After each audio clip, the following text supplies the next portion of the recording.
Parfois, le message le plus puissant que tu puisses envoyer est celui que tu ne dis pas. Le silence a une force que très peu comprennent.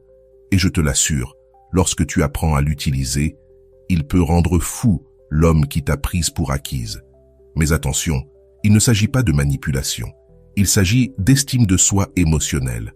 Le silence n'est pas une punition, c'est une façon de dire « Je n'ai pas besoin de te supplier pour que tu remarques ma valeur ». Dans cette vidéo, tu vas découvrir comment ce silence intelligent peut le pousser à te rechercher désespérément, non par ego, mais parce qu'il comprendra enfin ce qu'il a perdu. Reste jusqu'à la fin, car tu vas comprendre pourquoi un silence bien utilisé a plus d'impact que 1000 messages envoyés à la suite. Je le sais. Quand quelqu'un s'éloigne, le premier réflexe est d'écrire, de demander « Ça va? Pourquoi ne me parles-tu plus ?» Ou pire encore, de justifier son indifférence avec des excuses que tu inventes toi-même pour protéger ton cœur du rejet. Mais je vais te dire quelque chose qui à la fois blesse et libère. Chaque fois que tu poursuis quelqu'un qui s'éloigne, tu lui apprends qu'il peut partir et revenir quand bon lui semble, qu'il peut te traiter comme une option et que tu seras toujours là, à attendre, disponible, prête à l'accueillir les bras ouverts. L'amour sain ne se mendie pas. Il ne se conquiert pas en insistant. Il s'inspire par la dignité, se cultive dans le respect mutuel et se maintient grâce à la réciprocité. Et quand cela n'existe plus, quand une seule personne donne pendant que l'autre prend sans jamais valoriser, la chose la plus aimante que tu puisses faire pour toi-même, c'est partir. Quand tu choisis le silence, tu ne perds pas. Tu montres que tu sais poser des limites. Tu comprends que ta paix mentale vaut plus qu'une relation médiocre. Tu préfères une solitude consciente à une compagnie qui te fait sentir seule. Et c'est là que tout devient intéressant. Quand une femme se tait par force et non par peur, ce silence devient un miroir. Il le confronte à son propre vide. Parce qu'il n'y a plus de message pour le distraire, plus d'attention pour nourrir son ego, plus d'énergie émotionnelle qu'il peut consommer sans rien donner en retour. Alors, la curiosité s'installe. Sa tête commence à tourner. L'être humain est curieux par nature, surtout quand quelque chose qui était toujours là disparaît soudainement. Il se demande ce que tu fais, avec qui tu es, si tu penses encore à lui, si tu l'as oublié ou si tu as rencontré quelqu'un d'autre. Ces questions le hantent bien plus que n'importe quel reproche. Parce que vois-tu, lorsque tu lui écris, lorsque tu expliques en détail ta douleur, il sait exactement où tu en es. Il sait que tu tiens encore à lui, que tu es encore émotionnellement attaché, toujours dans son orbite. Et cette certitude, aussi tordue soit-elle, lui donne de la tranquillité. Elle confirme qu'il a encore du pouvoir sur toi. Mais lorsque tu gardes le silence, lorsque tu ne réagis plus, que tu ne donnes plus de signes de vie, cette tranquillité disparaît. Il ne sait plus où tu en es. Il ne sait plus si tu tiens encore à lui ou si tu es déjà passé à autre chose. Et cette incertitude est insupportable pour quelqu'un qui s'était habitué à te savoir toujours disponible. Le silence issu de la force est très différent du silence issu du ressentiment. Ce n'est pas un châtiment calculé pour le faire souffrir, ni une stratégie froide pour le manipuler. C'est une décision consciente, celle de ne plus participer à des dynamiques qui ne te nourrissent pas. C'est choisir ton bien-être avant le besoin d'être entendu par quelqu'un qui, de toute évidence, ne t'écoute pas. Et cette différence se ressent. Car quand tu te tais par ressentiment, tu es encore lié à lui. Tu espères encore qu'il remarque ton absence, qu'il regrette, qu'il revienne en courant. Mais quand tu te tais par force, tu te libères vraiment. Tu lâches prise. Tu décides que ton bonheur ne dépend plus de sa validation. Et paradoxalement, c'est précisément à ce moment-là qu'il revient. Quand tu ne l'attends plus, quand tu n'en as plus besoin, parce que ton énergie a changé. Tu n'es plus cette femme qui courait après, qui suppliait, qui se contentait de peu. Tu es devenue celle qui se choisit elle-même, et cette version de toi, forte, sereine, alignée, est infiniment plus attirante que celle qui cherchait désespérément à le retenir. Avant de continuer, si tu n'es pas encore abonné à ma chaîne YouTube, je t'invite à le faire dès maintenant. En t'abonnant, tu seras informé de toutes mes nouvelles vidéos, ce qui te permettra de ne rien manquer de contenu précieux. Le silence le confronte à sa propre négligence. Il l'oblige à se souvenir de toutes ces fois où il t'a prise pour acquise, où il a ignoré tes messages tout en attendant que tu répondes aux siens, où il a annulé des plans en pensant que tu serais toujours disponible, où il t'a fait croire que tu en demandais trop, alors que tu ne demandais que le minimum, du respect, de la constance, de l'attention. Et quand tu n'es plus là pour absorber son indifférence, pour normaliser son manque d'effort, il doit enfin faire face aux conséquences de ses actes. Pas à tes mots, pas à tes reproches, mais à ton absence. Ton absence lui enseigne ce que tes mots n'ont jamais pu lui faire comprendre, que tu n'es pas infiniment patiente, que ton amour a des limites, que ton temps est précieux et que ton énergie est un cadeau, pas un dû. Et s'il ne l'a pas valorisé quand il l'avait, il devra désormais vivre avec le vide de ne plus l'avoir. Parce que le silence n'est pas passif, c'est une action, une décision, une frontière claire. Voilà ce que je tolère et voilà ce que je ne tolère plus. Quand tu poses cette limite sans drame, sans longues explications, quelque chose change en toi, en lui, dans toute la dynamique. Il commence à regretter des détails qu'il n'avait jamais remarqués. Ta façon de t'enquérir de sa journée, ton rire, ton intérêt sincère, la manière dont tu le faisais se sentir important. Toutes ces petites choses qu'il tenait pour acquises deviennent soudain un manque insupportable. Et pour la première fois, il réalise la valeur de ta présence. C'est là que le silence accomplit son œuvre la plus profonde. Parce que tu ne cherches pas à lui donner une leçon, tu ne cherches pas à te venger, tu vis simplement ta vie sans lui, tu guéris, tu grandis, tu te redécouvres. Et cette transformation, cette évolution personnelle, le confronte à sa plus grande peur, avoir commis l'erreur de te perdre. Alors, quand tu ressens l'envie d'écrire, de t'expliquer, de mendier un peu d'attention, respire profondément et souviens-toi, un silence digne dit bien plus que 1000 mots désespérés. Ta paix vaut plus que sa validation, et s'il ne voit pas ta valeur, cela ne diminue en rien qui tu es. Cela ne fait que révéler son incapacité à reconnaître le trésor qu'il avait devant lui. Le silence a un pouvoir psychologique immense. Tu veux savoir pourquoi? Parce que le cerveau humain déteste les fins incomplètes. Il a besoin de clore, de comprendre, de résoudre. C'est ce que les psychologues appellent l'effet Zeigarnik. Nous nous accrochons davantage aux choses inachevées qu'à celles qui ont une conclusion claire. Quand il ne reçoit pas cette clôture, quand tout reste ouvert, sans explication, son esprit s'y enferme. Il cherche à combler les vides, à comprendre, à donner du sens à ce qui n'en a plus. Voilà pourquoi, quand tu te tais, quand tu disparais émotionnellement, quand tu n'es plus là comme avant, il commence à se demander « Pourquoi ne m'écrit-elle plus? Est-ce qu'il lui est arrivé quelque chose? Est-elle avec quelqu'un d'autre? Est-elle fâchée? Ou est-ce qu'elle s'en fiche enfin ?» Et cette incertitude le ronge. Elle le poursuit la nuit, le distrait le jour, s'invite dans ses pensées au moment où il s'y attend le moins. Car son esprit ne peut pas comprendre que toi, celle qui était toujours là, ne le soit plus. Mais voici le secret. Le silence ne fonctionne que s'il est habité par la paix. Si tu te tais, mais que tu vérifies ton téléphone toutes les 5 minutes, que tu regardes s'il s'est connecté, s'il a vu ton statut, s'il t'a bloqué ou débloqué, ce n'est pas du silence. C'est de l'anxiété déguisée en stratégie. C'est de la torture émotionnelle. Le vrai silence naît quand tu ne cherches plus de réponse, quand tu n'as plus besoin de savoir ce qu'il fait, avec qui il est ou à quoi il pense. C'est un silence qui naît de l'acceptation, celle de ne pas pouvoir contrôler les actions de l'autre, mais de pouvoir toujours choisir ta réaction. C'est le silence de celle qui a compris qu'elle n'a pas besoin de prouver sa valeur pour être choisie. Qu'un homme qui ne la choisit pas ne révèle pas son manque de valeur, mais simplement qu'il n'est pas le bon. Et cette compréhension change tout.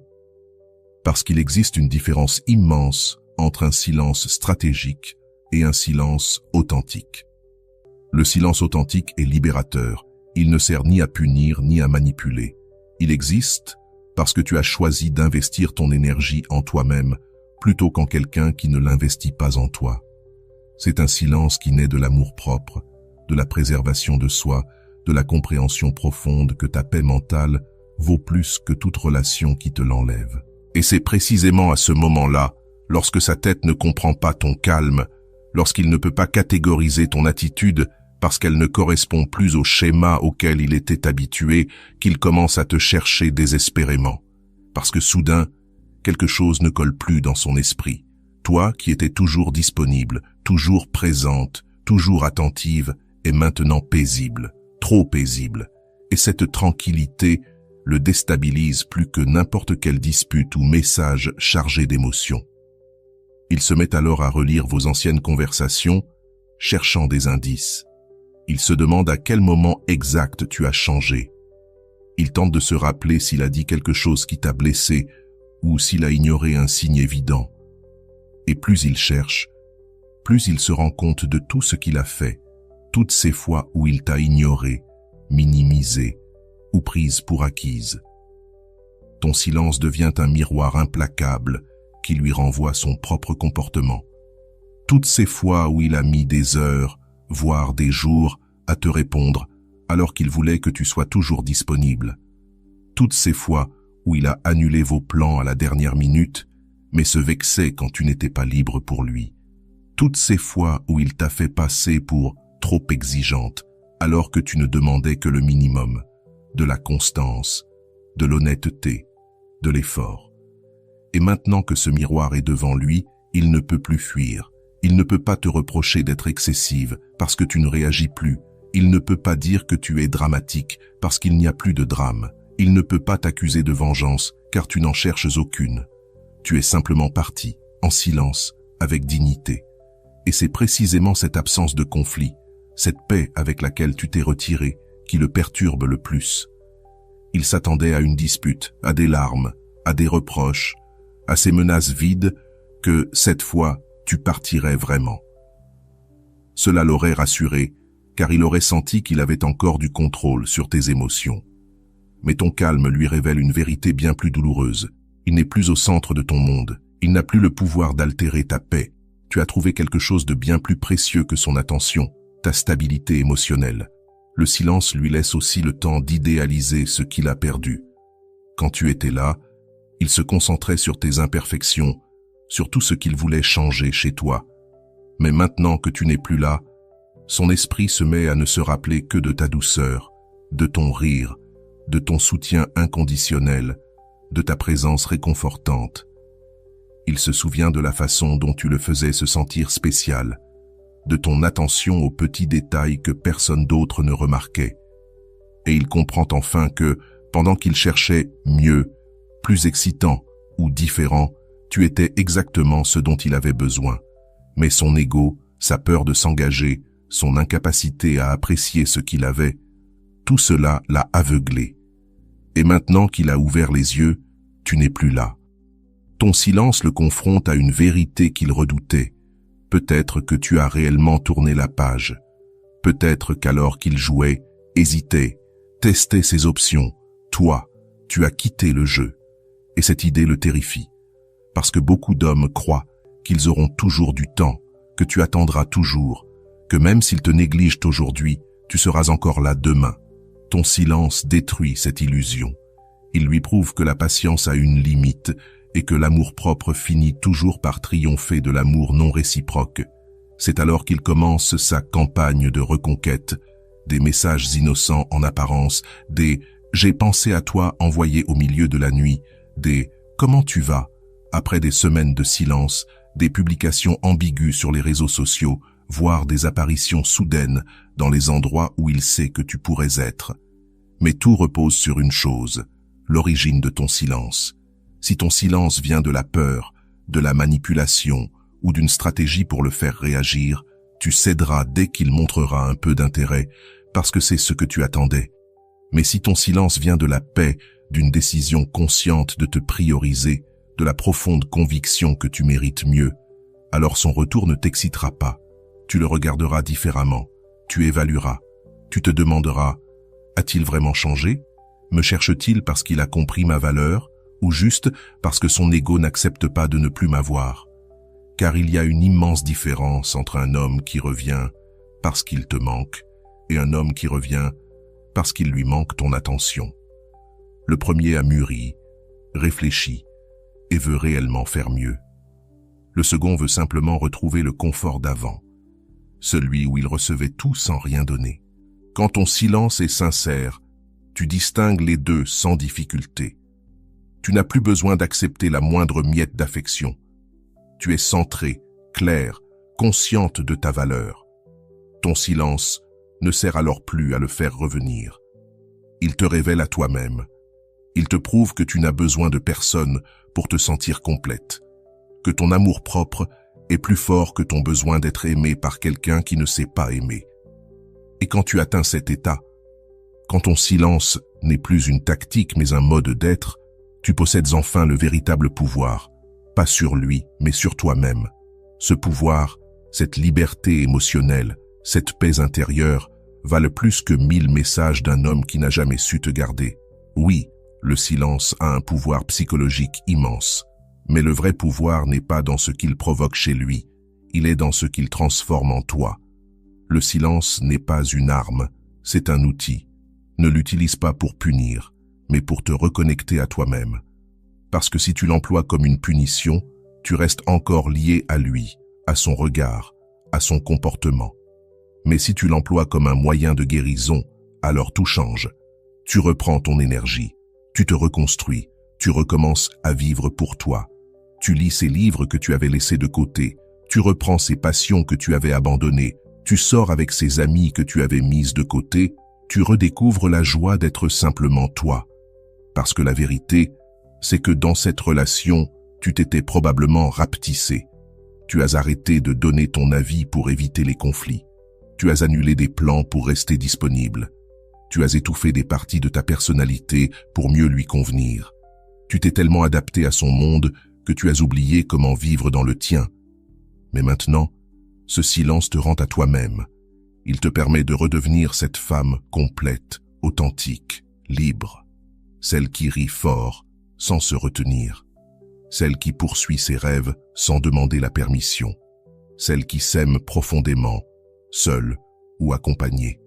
Et quand tu redeviens cette femme-là, quelque chose de magique se produit. Tu rayonnes, ton énergie change, ton regard s'illumine, ton pas devient plus sûr, ta paix devient ta beauté. Et cette lumière, crois-moi, personne ne peut l'ignorer. Tes amis te disent que tu sembles différente. Les inconnus te sourient davantage. Des opportunités que tu ne voyais pas avant apparaissent soudainement devant toi. Pourquoi ? Parce que lorsque tu cesses d'investir toute ton énergie émotionnelle dans quelqu'un qui ne la valorisait pas, cette énergie se redirige vers toi, vers ton bien-être, tes objectifs, ta propre joie. Et cette énergie réinvestie en toi rapporte des dividendes qu'aucune relation médiocre ne pourra jamais t'offrir. Il remarque alors que sa présence n'est plus essentielle. Et cela change tout. Car lorsque tu le poursuivais, lorsque tu étais toujours disponible, lorsque tu faisais de lui le centre de ton univers, tu lui envoyais un message clair. Tu avais besoin de lui pour te sentir complète, que sans lui, ta vie avait un vide, que son attention te donnait de la valeur. Mais aujourd'hui, dans ton silence transformateur, tu lui communiques quelque chose de totalement différent. Que tu es complète sans lui, que ta vie a un sens, un but et une joie qui ne dépendent pas de sa présence.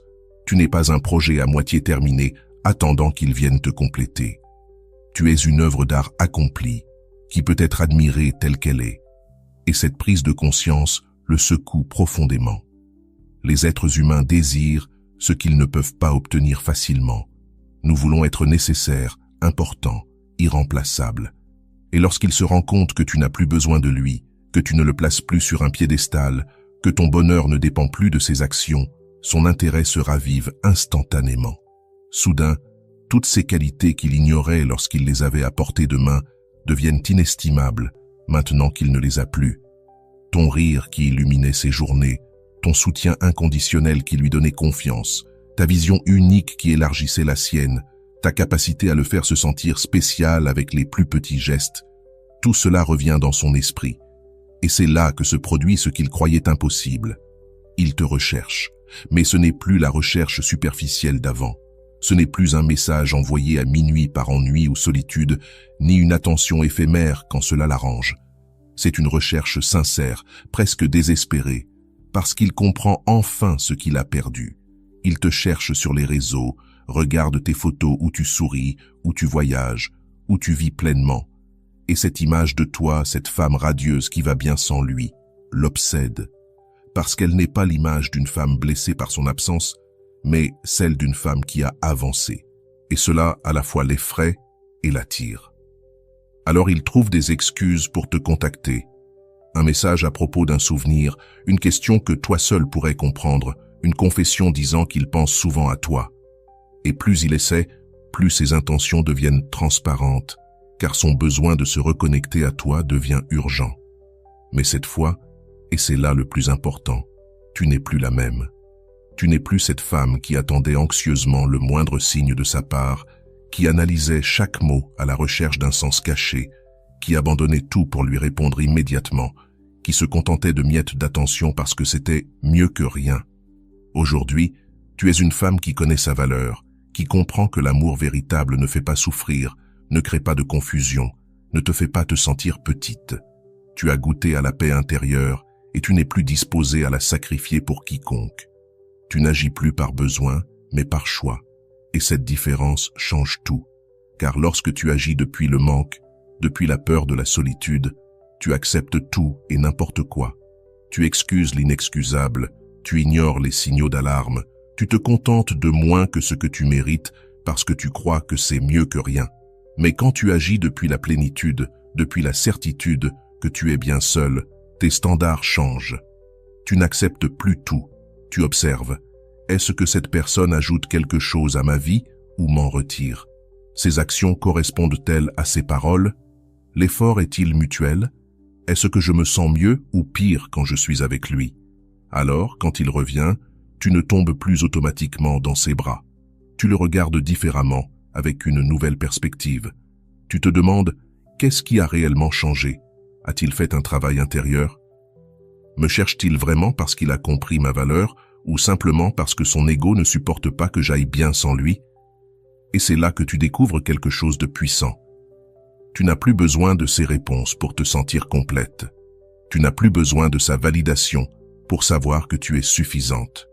Tu n'as plus besoin qu'il reste pour confirmer ta valeur, car tu t'es déjà choisi toi-même. Et ce choix, celui de t'élire toi, est plus fort que toutes les décisions qu'il pourrait prendre. S'il reste, s'il montre avec constance qu'il a compris, qu'il est prêt à faire des efforts, alors tu peux envisager de lui redonner une place. Mais pas depuis la dépendance, plutôt depuis ta force consciente. Et s'il part, s'il montre que tout ce qu'il voulait, c'était apaiser son ego blessé, tu le laisses partir sans te briser. Parce que maintenant, tu sais que son départ ne te diminue pas. Son incapacité à te valoriser ne dit rien de ton manque de valeur, mais tout de sa propre cécité. Le silence t'a appris une vérité que nulle relation ne t'aurait enseignée. Tu n'as besoin de personne pour être complète. Ton amour-propre est plus essentiel que l'amour de quiconque. Tu peux être heureuse, épanouie et accomplie sans que quelqu'un ait à te compléter. Et quand tu atteins ce point, quand cette vérité résonne dans ton âme, tu n'utilises plus le silence, tu deviens le silence, tu deviens la paix, tu deviens la plénitude. Depuis ce lieu de force intérieure, toutes tes décisions sur lui ou sur une future relation viendront de la sagesse, pas de la peur. Voilà le véritable pouvoir du silence. Non pas celui de le faire revenir, même si souvent il le fait, mais celui de te transformer en une femme tellement ancrée et consciente que lorsqu'il reviendra, si cela arrive, tu ne seras plus la même femme qui est partie. Tu seras meilleure, plus forte, plus sage, plus complète, et il le remarquera, il le sentira. Il comprendra enfin qu'il n'a pas perdu une femme qui avait besoin de lui. Il a perdu une femme qu'il avait choisie. Et désormais, ce choix n'est plus garanti. Maintenant, il doit le mériter. Et c'est cela, la vraie inversion du pouvoir. C'est cette transformation profonde que le silence conscient et aimant envers toi-même peut accomplir. Et voilà, j'espère que vous avez trouvé beaucoup de valeur dans cette vidéo. Merci d'être resté jusqu'à la fin de cette vidéo, j'adore quand vous faites ça. Si vous voulez une autre vidéo sur ce sujet, écrivez en commentaire, j'en veux encore plus. J'espère vous revoir dans une autre vidéo. Merci pour ton temps, prends soin de toi et à bientôt.